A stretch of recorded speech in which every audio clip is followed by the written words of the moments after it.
नमस्ते विद्यार्थी मित्रांनो, learning with Aaradhya चॅनलमध्ये आपले सर्वांचे स्वागत आहे। आज आपण पाहणार आहोत स्त्री जन्मा तुझी कहाणी या विषयावर अतिशय सुंदर निबंध। स्त्री जन्मा तुझी कहाणी। स्त्री जन्मा ही तुझी कहाणी, स्त्री जन्मा ही तुझी कहाणी, हृदय अमृत नयनी पाणी, हृदय अमृत नयनी पाणी। नारी अबला अर्धांगिनी हे शब्द स्त्रीशी अधिक जुळलेले आहेत। अर्धांगिनी म्हणजेच पतीची सेवा करणारी, मुलाबाळांना सांभाळणारी, घर संसार चालवणारी। पण आजची नारी आपल्या कठोर परिश्रमाने शिकून उच्च पदावर पोहोचली आहे, परंतु तिला चूल चुकलेली नाही। स्त्रीचे संपूर्ण जीवन पाहायला गेले तर जे स्थान तिने मिळवले आहे त्यासाठी तिला कठीण श्रम व अनेक कष्टांना तोंड द्यावे लागले आहे। सावित्रीबाई फुलेंसारख्या स्त्रीमुळे आज स्त्रियांना शिक्षण मिळून मानाचे स्थान प्राप्त झाले आहे। ती खंबीरपणे स्वतःच्या पायावर उभी राहू शकते। आपले स्वतःचे एक वेगळे अस्तित्व निर्माण करू शकणारी शक्ती तिच्यामध्ये निर्माण झाली आहे।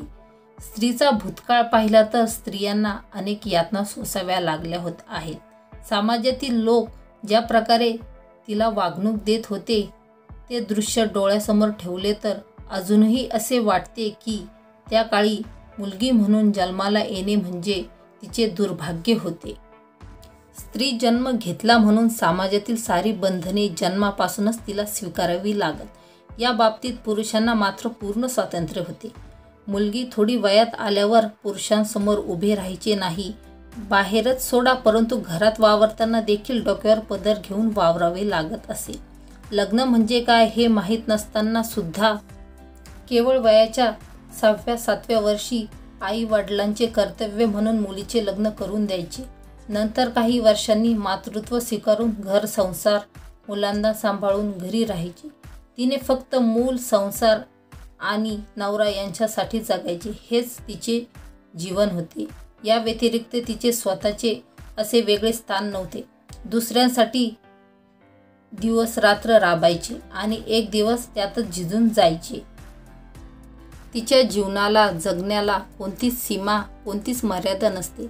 चंदन देखील स्वतः झिजून दुसऱ्यांना सुगंध देते, परंतु त्याच्या रक्षणासाठी हजारो नागांचा फणाच असतो।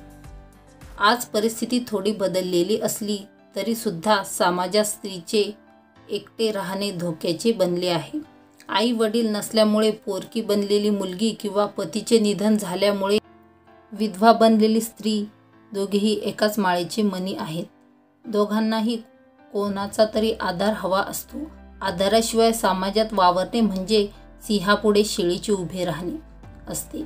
शेळीला पाहताच सिंह तिच्यावर झडप घेण्यासाठी सज्ज असतो आणि शेळीला तिच्या तावडीतून सुटणे अशक्य होते।